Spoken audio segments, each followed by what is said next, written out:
insightful, but are you likable? You got jokes, you're the host, stand up. Are you likable? Hello and welcome to Likeable, a show where we discuss stand-up comedy from an entry-level perspective. My name is David Stickle. I am your host, and today I'm joined by Mr. Norm Magnusson. Yeah, baby. Don't forget the mister. Mr. Norm Magnusson. Yeah. I can't do that. I did that for Nick Bailey. How are you today, dude? I'm great. I'm having a good day. As I was just mentioning, I started the day with like a bonus tennis match. I don't usually play on Wednesdays. Oh, yeah. Somebody called and said, oh, somebody can't make it. Can you fill in? Mm-hmm. 8 to 10 a.m. Do you just smack it down when you serve? I don't do tennis. Oh. I don't know how to play tennis. Yeah, the mechanics of all the strokes are very interesting. I think probably the serve is the most complicated in terms of the kinetic chain, which is, it starts with your body and then it goes to your arm and then your forearm and then your wrist and your fingers. And it's just, the idea is to start in one place. Did you ever ice skate?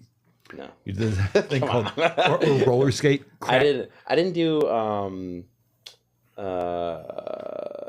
traditionally upper class sports and activities. What about roller skating? Roller skating, I failed at. I tried, but I failed at. Okay. Anyway, they do this thing, ice skating and roller skating. It's called crack the whip. Okay. The person in the middle is just sort of like turning around in a circle. And they hold somebody, they hold somebody, they hold somebody. And when you're on the outside, you are going so fast.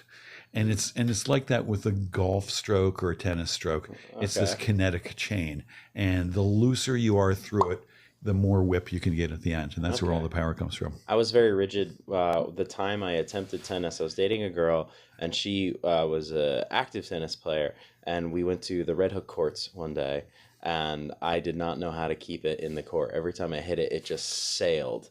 And I don't know how to spin it. I still don't know how to play table tennis and get it to spin. I don't know how to do any of that. Yeah. I just send it through the roof.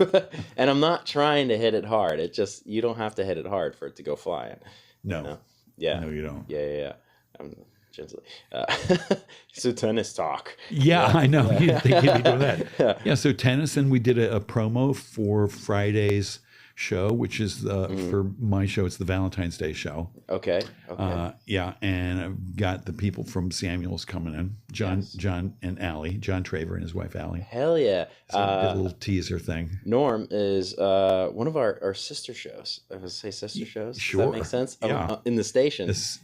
For Radio Free Brentcliffe. Correct me if I'm Norm. That's it. Yeah. I've been on there. Check it out. Fantastic show. I'm a regular listener, my friend. Are you really? Yeah. People say that. It's sort of like people saying, like, I was at Woodstock. If everybody who said I'm a regular listener was actually a regular listener, I'd have like thousands of listeners. That's true. Friday. Yeah, that's true. I tune in when I see names I recognize, or you do a very good job of when you post the description of who they are. Sometimes whatever their profession is, or that'll catch me. And given that I'm trying to do comedy, I'm like, all right, somebody that does something with Netflix or like television, I want to hear a bit of their story, right? Just to hear what's going on that end, because they're usually producers or something like that. Pretty interesting guests. So many interesting people. Yeah. And so many interesting stories. But you usually, it's strictly Rhinebeck residents. People who live or work in Rhinebeck. Yeah. So, lots of people, work here, but don't necessarily live here. Once in a while, I mean, I've done like 230 or 40 episodes or something. Live. And live. And probably only 4 or 5 did not live or work in Rhinebeck. Okay. Any exception? Why was the exception those? Early on in the show. Okay. I was like, I want to get this guy on. He's a rock star. Or this guy didn't live here. Patricia, Wind, and Cliff, who run this place and let us use this studio. Mm-hmm. They said, oh, you should have this guy on from Red Hook. I said, well, does he work here? They're like, well, kind of. And he was the director of the Office of Cannabis Development or whatever for New York State. I'm like, oh my God, that sounds so interesting. Yeah. So, had him on. He was a notable exception. Yeah. Well, I mean, yeah, it's you cover some pretty interesting stuff. I like when you get some. I don't like calling people locals or not locals at this point. Just because if you moved up during 9/11, you've been here for 20 plus years, Right. and it's so anyways, when you interview people that were I'll just say born here. It's like interesting to hear their perspective and how things have grown, Yeah. changed over time. I always I like hearing that, but then I do like hearing the different stages of Rhinebeck'ians, that have come through. Yeah. So, earlier today I was talking to John Traver, over at Samuels. It's the people I say, or you, David Stickle, people who have the roads named after their families. Yeah. It's like those are the people who've really been here for generations and generations. And it's great. I always want to know, what was it like when you were here? What was high school like? And what's it like now? What's changed? What do you miss? Stuff like that. Do you have any great anecdotes? And almost every other anecdote has to do with the Rhinecliff Hotel. Really? And the bar and how rough it was and people pulling guns. Huh. Yeah. Never heard that. Yeah. The Rhinecliff Hotel evidently was quite a place back in the day. Okay. Yeah. Yeah, I was never a bar guy, but also, I think I'm a little younger than that demo. And yet you work at a bar now. I know. It's weird how the world turns like that, Yeah. Yeah, I made that switch during the pandemic because I wanted to work and alcohol was still doing fine, So it's like, made that switch, man. Yeah. Yeah. That's cool. That's been nice to me. Yeah, and that's helped me get into comedy. Yeah. Yeah. It's good. And I love your comedy. Let me just say this. The other night, Friday night at the Rotary fundraiser at the Dabson Chesney Funeral Home. Yes. Shout out to them. Thanks for Yes. letting David host this thing there.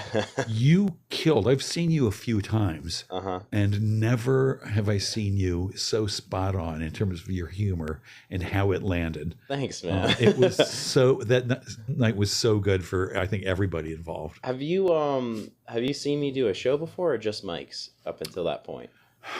Like a whole comedy show, not like we know each other from storytelling, Yeah. which is also something we could talk about. But performance wise, like I feel like, and we can talk about this because you just had this unique experience of like sitting in on an open mic and witnessing new jokes, rough material, something like that, and then or versus like a show where you can be dialed in and ready to go with chosen weapons for this performance, Hi everyone, thank you for listening to this week's episode. If you are listening with just audio or if you are checking us out on YouTube, please, either way, we do have I have my own personal YouTube, which is at David Stickle Comedy. If you can check out there for like comedy clips and, actually this podcast, or if you want to just follow the podcast's Instagram at Likable Pod on Instagram, at David Stickle Comedy on Instagram if you want to follow me as well. Every bit goes a long way. Thank you all for listening. I really appreciate it. And also follow Radio Free Rhinecliff as well if you aren't already on Instagram. Thank you. Right. So like, I'm curious if you ever saw me outside of an open mic because like I that one actually felt the crowd was very easy for me that night with the Rotary. But that one was nice because I like literally went through my material and just curated a set that I thought would work for them. And it really did. It was so good. you. The crowd was behind everybody, maybe a little less so the last guy. Yeah. The bitches and hoes guy. Yeah. Which I anticipated might happen. But I was holding out. I was like, Anthony's a great comic. He was great. He's very strong. Like, but I think one, here's another thing to the psychologies of a show. As you get to the headliner, if they're high energy and the crowd is older, you can kind of keep them going, but you kind of at a certain point, especially at the like the 50-minute mark, you start fighting tiredness. Right. And Anthony usually is a lot more energy. So like he was very mellow for this show. Yeah, he was. And I think I kind of psyched him out. I asked him not to do any political stuff.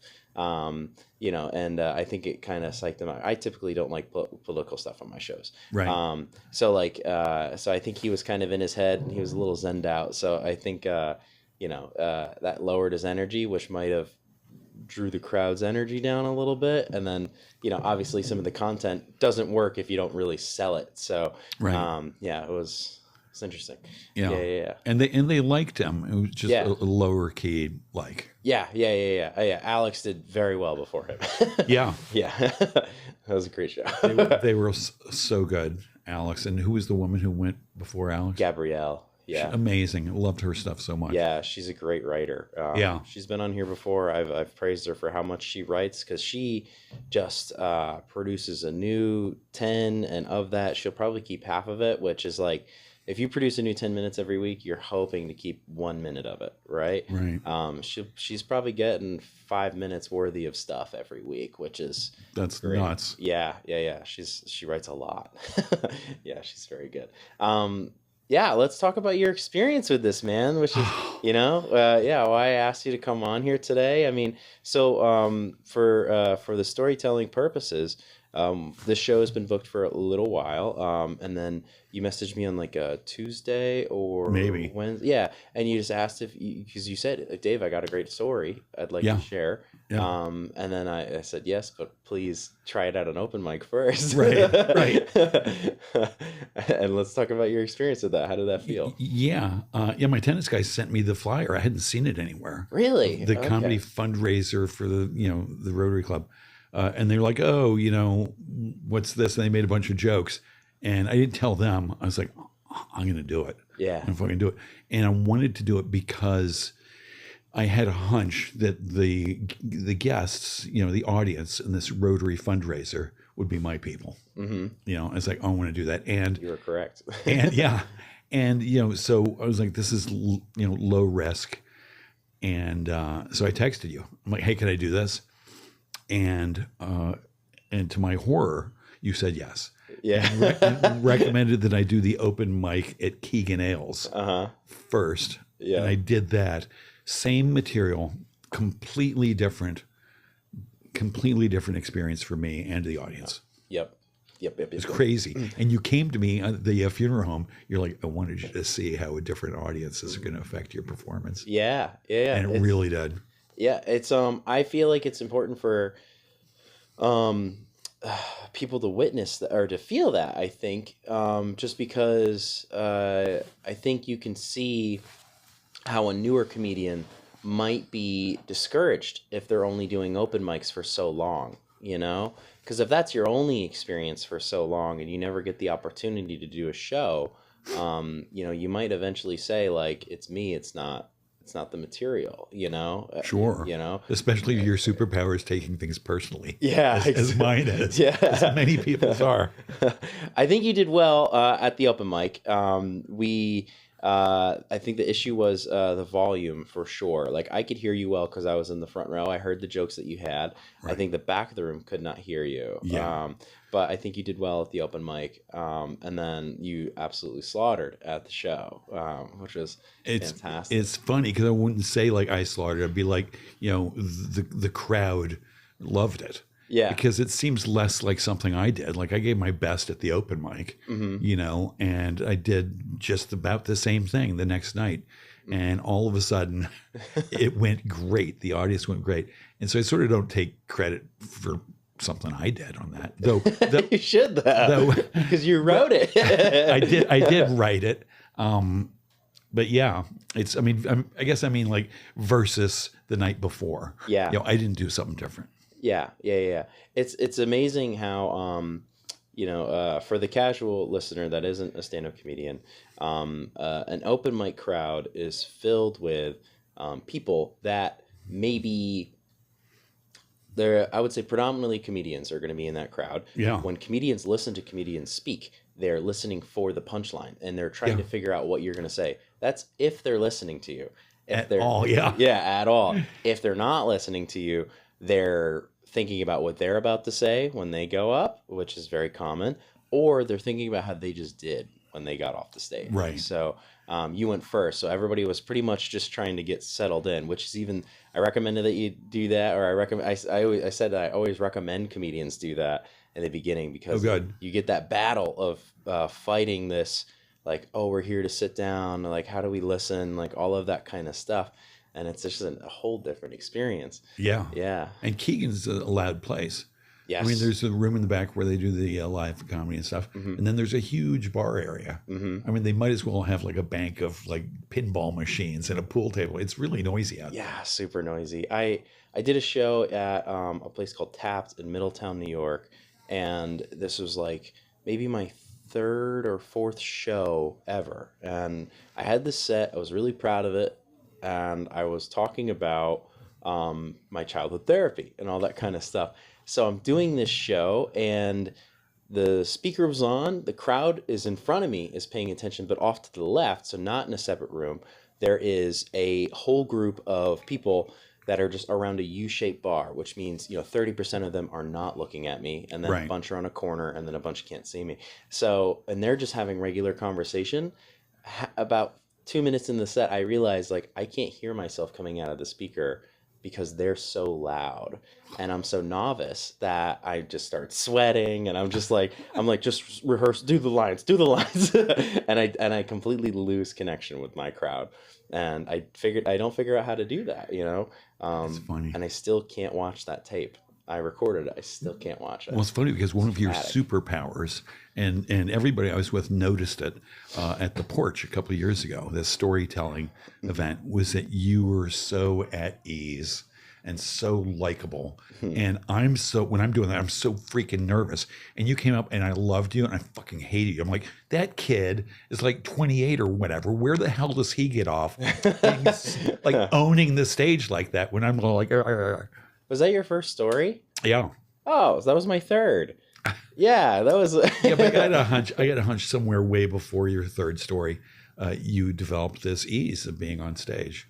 Yeah, I don't. So my first story was 2017, I think, and the crowd was like 120 people. That was the first time I'd gone on stage, and I just very much just like did not want to forget my lines, and that was like the first time I made a joke in front of a room that big, and I heard the laughter hit, and then it came, and it wasn't an anticipated joke, which is the benefit of doing open mics is that you can find the unanticipated humor. Right. But I felt this wave hit me, and I lost my place in my story because I was just this adrenaline just hit me, and I'd been subtly chasing that ever since, but I didn't know how. And That's then eventually, after that story that you saw me at, everybody was like, "Oh, you should try stand-up comedy." I'm like, "I want to try stand-up comedy." Yeah. Yeah. But I don't know. I've always just been a big, as a kid, I was a big wrestling fan. So I just watched how they performed. And I think that kind of subtly was in there. Like WWF. Yeah. Not Yeah, like yeah. University of Iowa. No. No. I don't know what's worse to be a fan of, to be honest with you. Well, one's Greco-Roman and the other is entertainment. Yeah. One is actually supposed to be entertaining. Yeah. I don't know what's worse, if I'm being honest. Yeah. So your story that night, though, you did very well, if I recall, for the porch. No, it went great. Yeah. The stories Yeah, go great. But my relationship to standing up there and delivering my words, because I've been a writer professionally for most of my adult life. And I love writing. And I really get a lot of joy out of language and wordplay and alliteration. People are like, "Oh, alliteration is," but I like it. And so, when I'm writing it, I'm writing these flowery, sentences, one upon the other, and I'm thinking about the relationship between the sentences and the words that I used here or there, and how they all stack up and live well together. And then when I get up there, I don't have the page. And so it's nerve-wracking for me to be delivering these things without that page. But I did it. I did it at the porch a couple of times. Yeah. Which is fantastic. And I did it Thursday at Keegan. I didn't have notes. Yeah. But then on Friday, I was like, I'm using my notes. Because the podium was there? The podium was there. And also, I think I saw a way in, and it was you. And I said, when I first stood up there, because you spoke off the cuff for, I don't know, like 5 or 10 minutes, and everything was hilarious, and you're just owning the room. You got a martini and a cigarette. You own the fucking place. I needed a suit with all that stuff. Yeah. But you had a lot of text, a lot of words that you deliver with no notes. And I saw that happening. And I was like, I'm just going to go with my notes and say, look, I'm old, because that was a big theme in my piece, is being old and, not having the memory and not having, this or that or the other thing. So I found a way in that excused the notes, not that anybody cared, but I had found a way in that made me think, oh, good, I have introduced the notes into the story as one of the characters. Yeah, that's. I mean, what's great is you subtly did this without realizing it, but the crowd probably like not everybody in the crowd, but maybe 10% would have noticed that you were using notes, but Right. you know, and then that might have been distracting for them. You know what I mean? Right. Maybe. You know? But addressing that off the rip is like a very smart, you know, thing to do. You know, it lowers that like that tension, I guess. I don't know, that distraction. Yeah, it felt like a good way into me. Mm-hmm, You know, for sure. And you talk about the crowd, what they see. You know, you make a mistake, they never know you made a mistake. Mm-hmm. Like almost never. It's like, oh, I botched these 2 words. I tripped over that word. I forgot a whole sentence. They don't care. Yeah. They don't know. Yeah. I had so we both used the podium at the beginning, and there's a name for that podium at a funeral home. But The lectern? the lectern, yes. So we both used that. What I liked having that for is because in my little notebook, which I kept on the lectern, I just had like key words for the jokes I wrote that day to be like, all right, I want to say these like, and to me that was like, oh, this is going to be like my weekend update like situation, you know, where I'm just going to hold a pen and just kind of talk to the crowd directly about what's happening, you know. Right. You know, yeah, that was fun for me. It was so good. You'd be awesome at Weekend Update. I would not. I can staying away from politics as best I can. Oh, right. Yeah. But it was very fun to just to have that. I feel like that made me more comfortable when it took time to step away from the thing, because I already had them rolling. I'm like, okay, I'm gonna dive into my stuff. And And I'm like, go back. Because it's not just a place to hold my notes. It's like safety. You know, it's a baby blanket. I'm like, oh, as long as I'm back behind this thing, I'm okay. Yeah. You know, and I know it's all ridiculous, but you know, that's me. Yeah. That's how I feel. The psychology of it's very like interesting, because I remember at that porch story that we were both on, I had asked Joey and Lorelai, I was like, can I take the mic out of the stand? And they were like, yeah. I was like, awesome, because I don't want to stand still. You know, I want to move. And, you know, because a lot of my story involved a little bit of an act out on certain things. And I'm like, I want to move around. You know, this will help me. Because my goal for that show was, because it was a U-shaped crowd in front of me, I wanted to go right, left, and then address the center, but like have a sidebar with the right-hand side of the stage, you know? And that was like, all right, my That's thought amazing. process on there, you know? That's so good. Yeah, it was fun. And where did you learn to think about stuff like that? I just like paid attention to comedy over the years, and I like when I knew I was like more interested in comedy than like the regular person, is when I was like paying attention to when comedians are talking about like, oh, when the ceilings are really high, you want to do this, and when you do that, you want to do this. And then I also I acknowledged that this stage was different than ones I'd done before, where I'm going to be looking up at people versus they're all below me and I'm on a stage. So, and then I noticed that the shape was different. So I'm like, oh, how do I make this a unique experience? And like one thing I always do is like, if there's something different, I want to challenge myself for it. So, you know, I wanted to have that challenge of remembering not only my lines, not only like my little act outs, but also I want to touch this side of the room and then go over and touch this side of the room, address them directly, and then sidebar again. You know, that was my method. I envy your presence of mind and ease of presentation. It makes it so much easier when you do that, though, you know, because it's like, I've found through performing, like, if you're sitting still, at least for me, if I'm sitting still, it's harder to keep their attention. So if I'm moving around and kind of engaging with the person in the front row here, it lets the guy in the back know, Right. like, oh, he's talking to us. Like I don't want to be that person. So I want to, you know, it is a interesting thing. It makes it easier though. Yeah. And when are you performing next? When am I performing next? Yeah. Well, Friday the 13th. Oh, nice. I'm going to be at a small bar in Millbrook.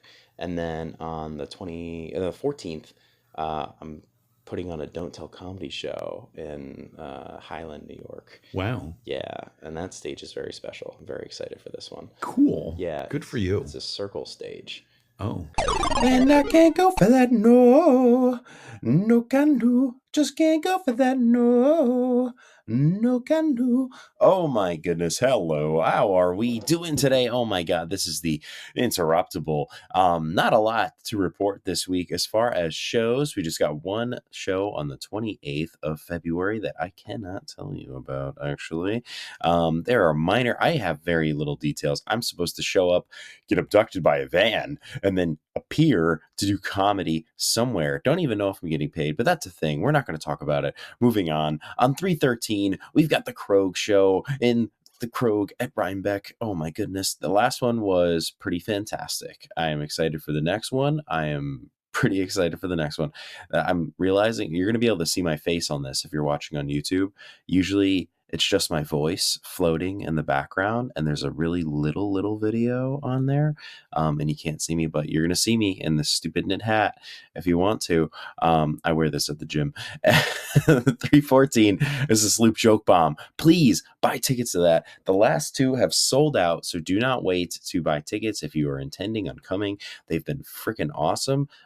Super excited for that. On 321 Union Street, comedy, we're going to be there. That's going to be a great time. We're going to be selling tickets for that one too. That's exciting. And then we've got a special show. I'm on other shows and I just can't remember what they are, and I should update my list, but I'm not going to do that. Not today. No can do. We got 425. That's going to be the Don't Tell All-Star show. I'm producing that one, which is super exciting. It's just super exciting to produce a show and not perform. Maybe I'm performing. I don't know. But there are people performing, and I'll tell you guys, exclusive for Likable listeners. Exclusive. This is going to be a show that will have people that have been unpublished Don't Tells already. And if you're watching the video, I'm pointing a lot at the camera, which is crazy. Literally, Don't Tell was just like, hey, who do you want to see on this thing? And they said, we'll try, but most likely it's going to be no can do. It'll be a great show. Regardless, they're published comedians. They're freaking awesome, which means Hulu, Netflix, definitely their page, which is millions of viewers, and probably you. It's awesome. You've probably seen them without even knowing you've seen them. Fantastic stuff. All right, I'm going to get back to the show. But before I do that, before you just skip past this, okay, you need to know something. We are officially taking sponsors for real. We've got numbers back, several hundred downloads. Actually, I should say several hundred plays a month. I have to use the proper phrasing when I pitch this shit. And we're going to start doing that. Very exciting for all that kind of stuff. Mostly 61% male. How funny is that? No surprise. It's just dudes, mostly dudes. 30% women, and then the rest is undisclosed, whatever that means. Good for y'all.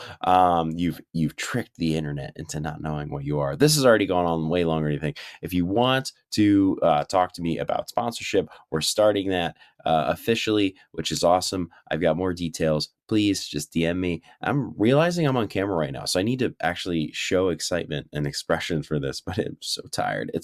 I'm recording this the day of the snowstorm. So anyways, enjoy the rest of the episode. Norm is the best. Yeah. Have I explained to you what was cool about this stage before? I don't think so. Okay, this will come out before the show, so I can say it. It's at a place called Broughton Place or Boughton Place, and they have something called the Moreno stage. And the reason why it's special is because it's a circular stage with 3 tiers of circles stacked on top of each other, and the players are on this stage. They sit out to the exterior circle when they're not playing, and then there's a balcony that is a half circle above the stage. Now, this is a form of therapy that this guy, I forget his first name, but his last name's Moreno, created, where the person who was traumatized stands on that balcony and they look down and they tell the players to act out this traumatic scene from their life, so they get God's eyes view of what happened. Wow. Yeah, and like it's one of those things where I walked into the room to check out the venue, and I didn't know anything about this place, but I kept staring at the stage. I'm like, I gotta. It was so distracting for my conversation. Right. So I asked the woman, I'm like, what's the deal with that thing? And then she goes, oh, and she gives me the history. And the reason why that one's special is because that was his prototype. And they had to How amazing. move it from Beacon. They put it in Highland because they destroyed the house it was originally in. So they put it in Highland. And this is the original Moreno stage. Cool. Yeah. So I'm very excited to do this show. Love that. Yeah. And it's on Valentine's Day. So I'm going to tell a traumatic dating story. So that, I've kind of decided that already. I might change it day of, but I don't know. Sure. But yeah. We'll see how practice goes this week. Yeah. Yeah. And who do you practice to?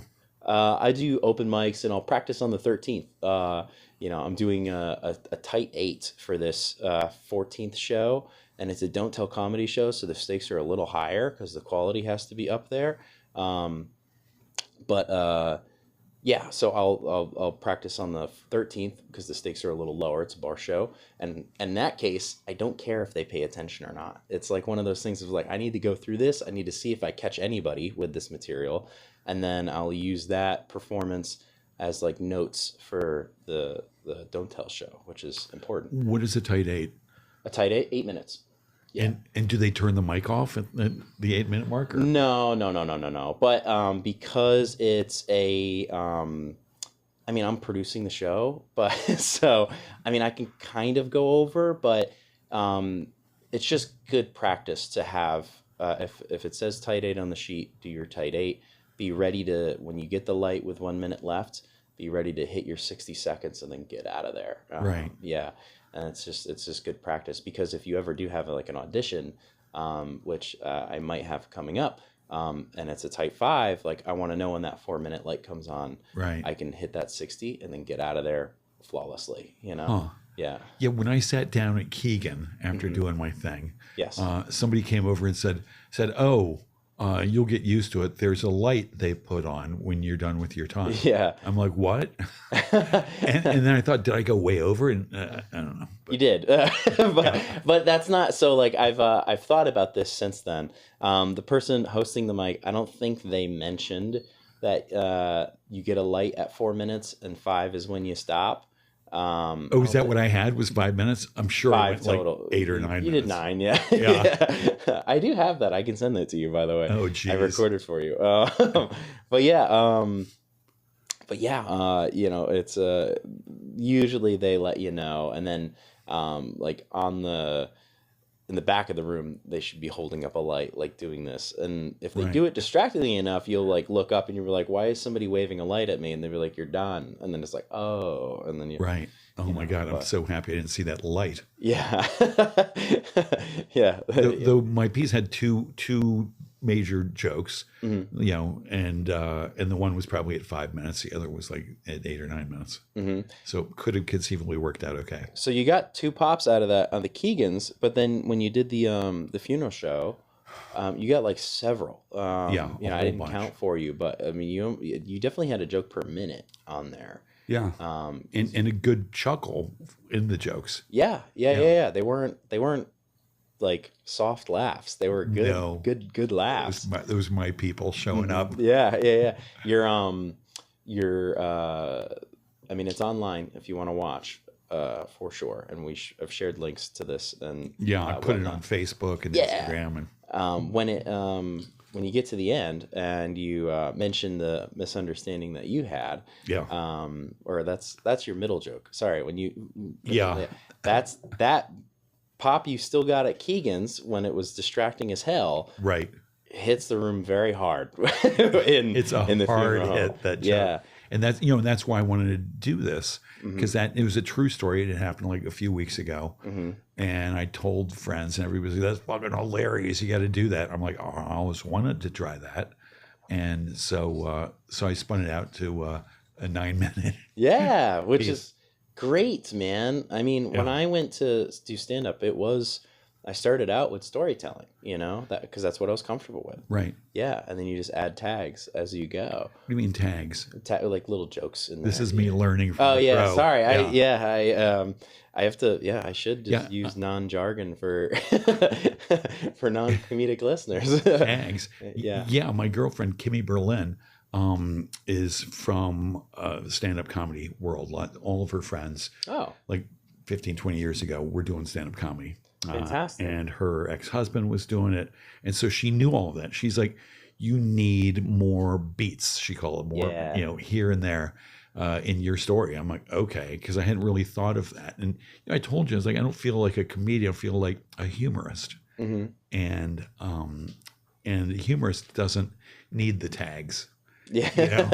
Fair. The humorist needs the recognition of the situation that you're describing and the smiles For of sure. people be like, oh, right, I know that. Yeah, I mean, so like you were definitely a humorist on Thursday, but on Friday, I mean, you crossed that threshold It into was a fucking comedian. nuts. Yeah. But I wanted to do what you described you doing. I thought, well, I'm a storyteller. I enjoy telling stories. Mm-hmm. And there are comedians who, I listen to the comedy channel on Pandora. Okay. They've got like 3 or 4 comedy networks, like Mm-hmm. Raw Humor and Greatest Hits and all that stuff. And very few of them are telling stories, but some of them have like 10 or 12-minute stories or even longer. Yeah. And I'm like, that's what I want to do. Yeah. So, I thought, I can like tell a story and get a couple of tags and it'll be like stand up. Mm-hmm. It's an easy bridge. It Yeah. really is. It's just, especially like what I'll do is I'll write out a story line by line, even if it's not funny yet. And then every sentence, I'm like, there has to be a joke in every sentence, before I present this. And if it's not a written joke, it's just how I say it that's going to be funny, Right. So then I have to add in act outs or add in expressions or Act something. out. Yeah. Yeah. Act out is where you make a movement on the stage to gesture what is happening in the situation. Right. Yeah, I don't know why I'm.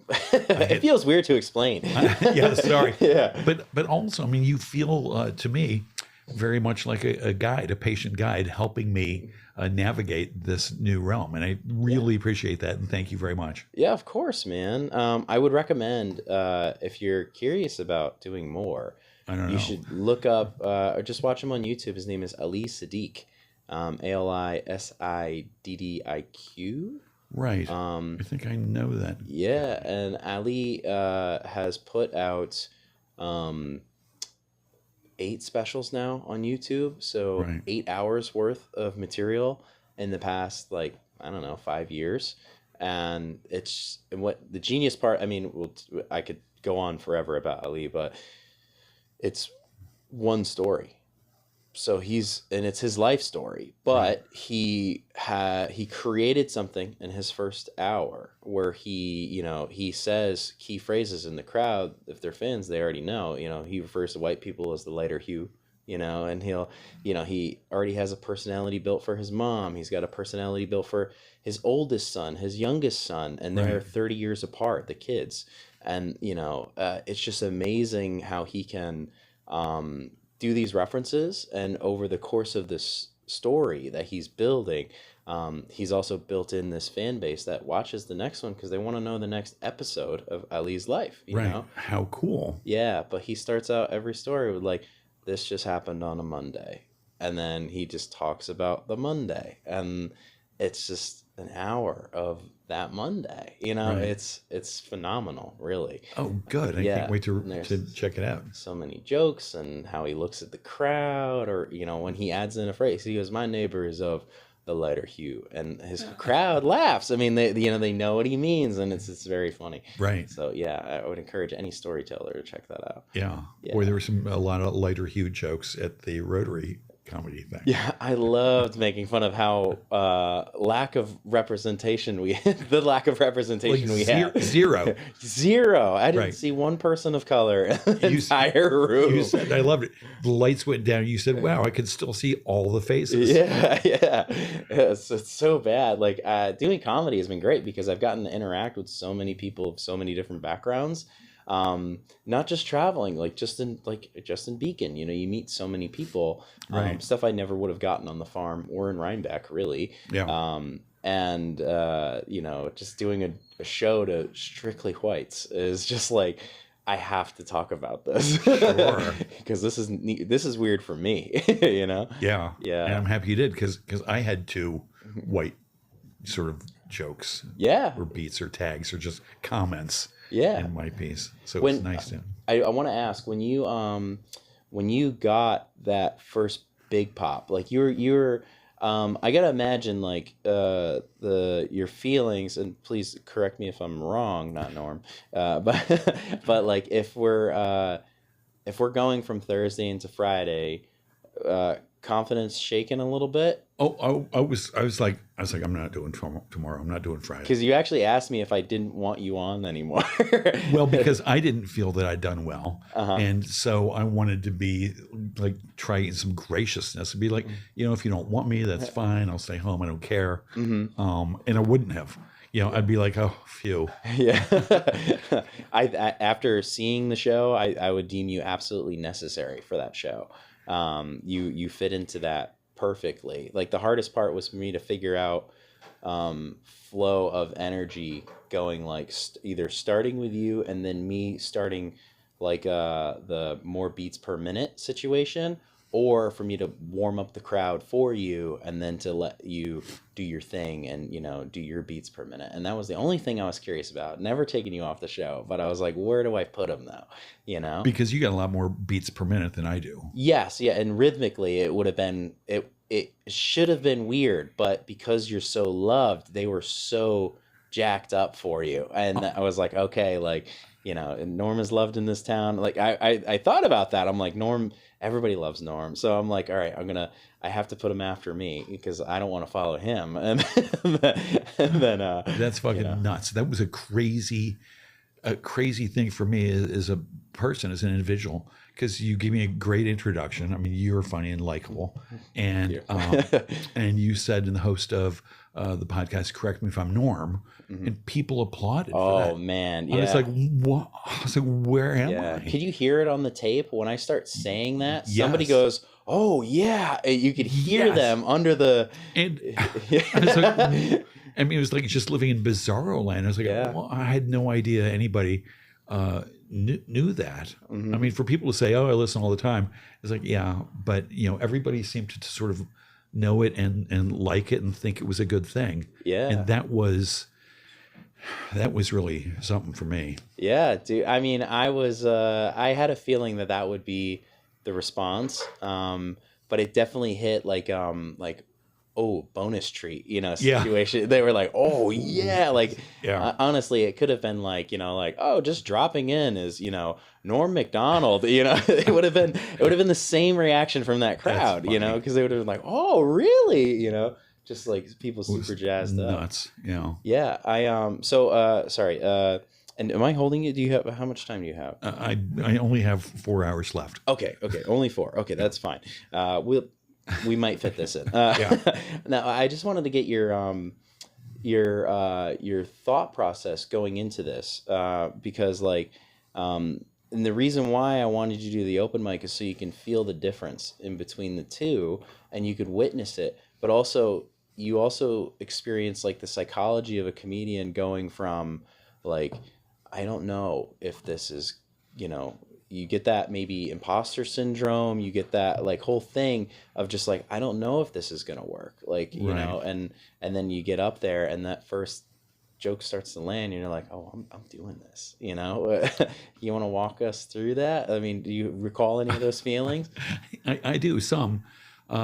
You know, imposter syndrome. I've been a creative professional for like almost all of my adult life. Okay. And, you know, making stuff where my creations were popular or not. And I'd get promotions or I never got fired because of it. But, you know, that was my money was coming up with a good advertisement, you know, or a good painting or, you know, good, eventually I started acting and good, you know, character portrayal, whatever.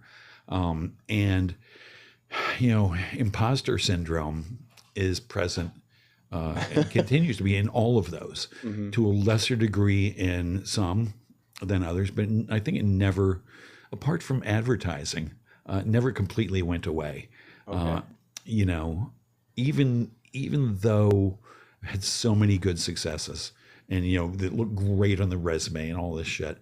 There's still always that little bit of doubt. Like, I know people liked it, but what? Are they really? Are they just being nice? I mean, there's so many ways that somebody with that, and it's essentially an insecurity, I guess, imposter syndrome.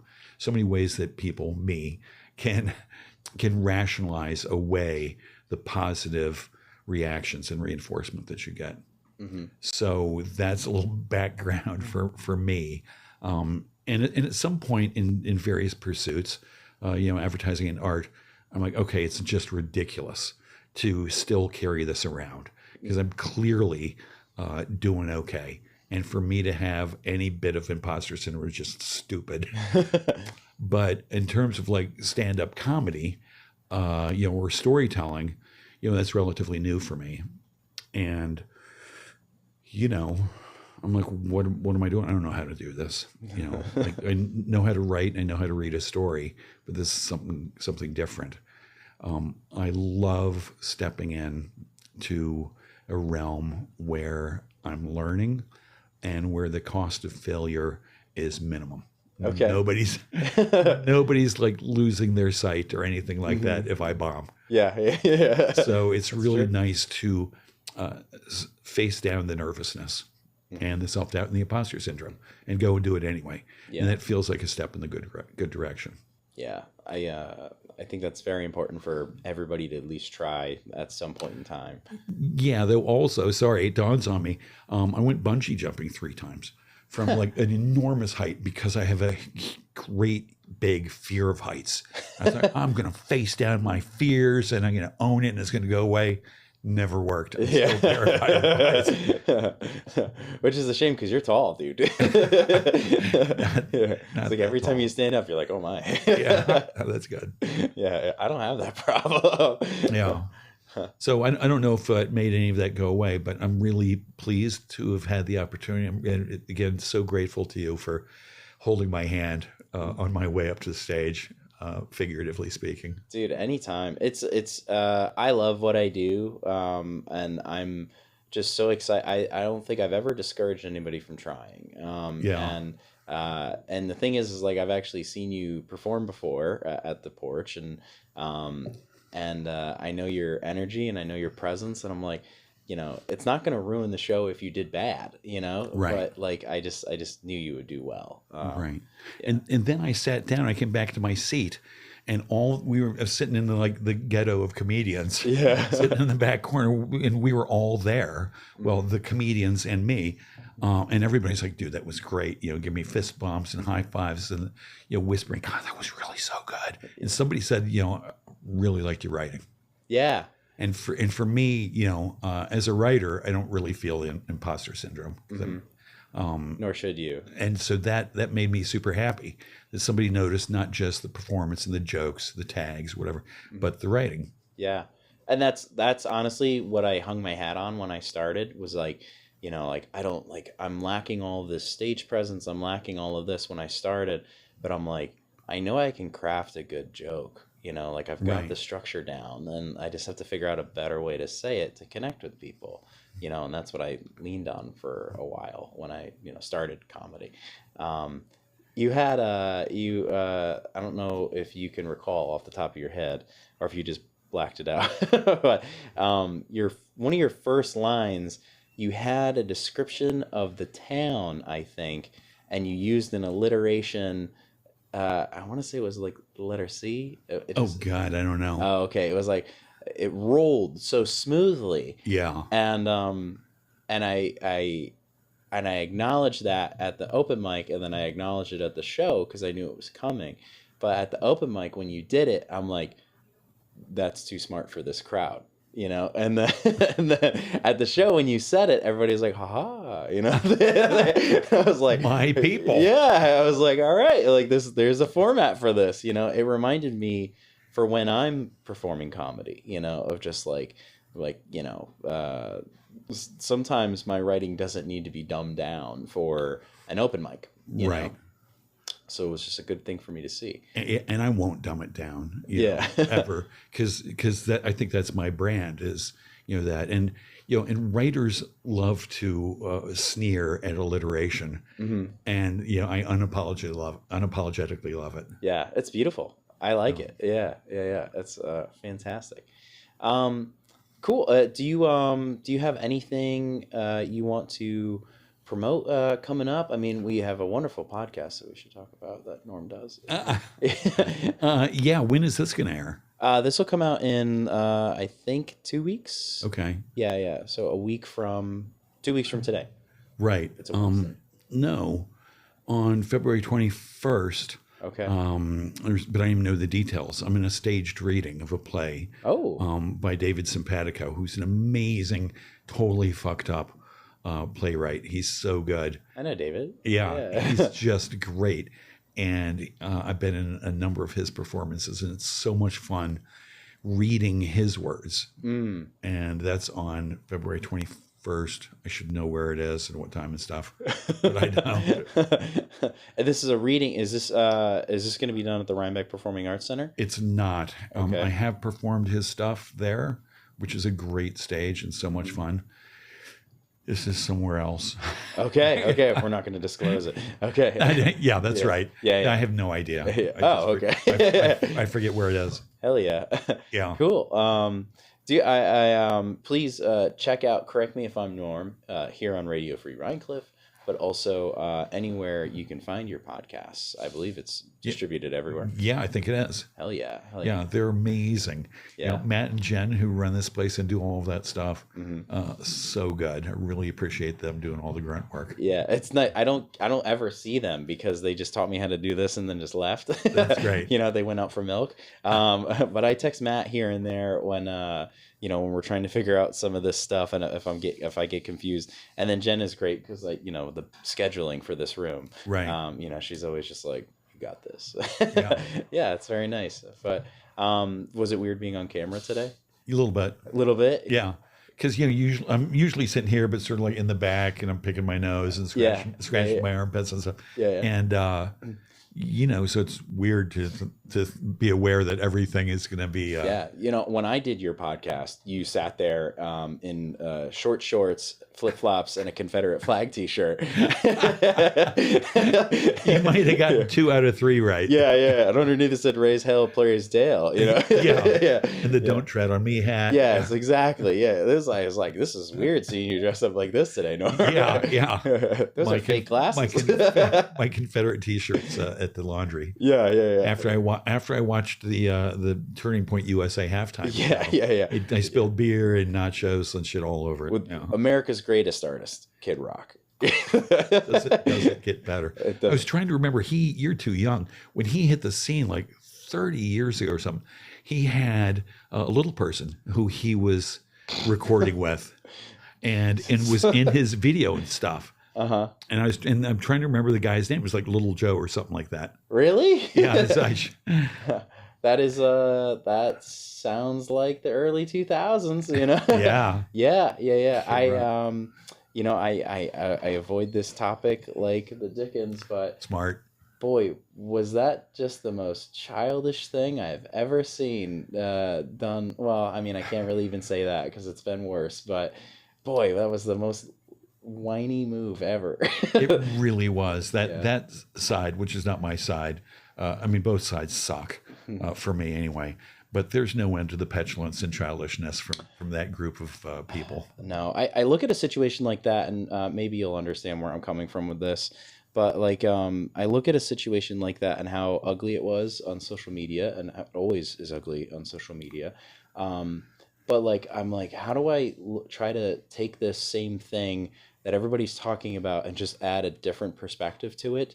And I'm like, if I look at both of these things, they're not necessarily the opposite, even though everybody's saying that they are. We have Bad Bunny talking about, America being more than just the United States. And, the big message on the back was the only thing more powerful than hate is love. Right. And then as ignorant as Kid Rock and those parties may be at that performance, he was trying to tell everybody to listen to Jesus and all that kind of stuff. And you don't have to believe in Jesus, but the message behind Jesus was to love everybody. Yeah. And, you know, it's like, all right, like we're circling it, you know, we're getting, there's something in there. There's a chance, you know? It's funny you say circling, because I've thought for a long, long time that, you know, the ends of the political spectrum are not actually over here and over here. They meet sort of in this circle, and there's an overlap there. And one team is making it very, very hard for anybody to accept that overlap. Yes. And the other team's trying but failing. Yes. And that's my team. Yeah, I love it. Cool. Well, dude, I thank you so much for coming on. Thank you for telling your story, dude. Oh my God, so much fun. Thank you. Yeah, you did such a great job, and I'm gonna insert the link into the YouTube notes, and also for the bio, all that kind of stuff, and I'll ask Maddie and Jen to share it as well, so people can see what the hell we're talking about. Right. I shared it on Facebook and Instagram. Yeah. And honest to God, one of the things I never do, I don't want, once I perform or just, I don't want to watch it. I never listen to my podcasts. You know, I don't want to revisit the stuff. I watched this video like 8 times. Really? Yeah. Well, I love that. Maybe 4 or 5. Yeah. But I'm like, wow, that's really good, and everybody's liking it. It was the whole thing's been a great experience for me. And thank you so much, dude. Thank you for doing it. All right. Likeable is filmed and recorded with Radio Free Mindcliff. Thank you to Jen Hamoud and Matthew Rosenberg, our producers. And thank you to Epicurean, which hosts us for each and every episode. Come in, stop and shop, and maybe you'll catch us on the air. Likeable is a comedy-based podcast. We are experts in absolutely nothing and should not be taken seriously. Consider this your daily dose of questionable wisdom and guaranteed hilarity, we hope. Norm, thank you very much. Thank you. What a treat. Woo! I don't have exit music. It was fucking awesome. You're just so good. So good. Yeah, you got jokes and you're insightful.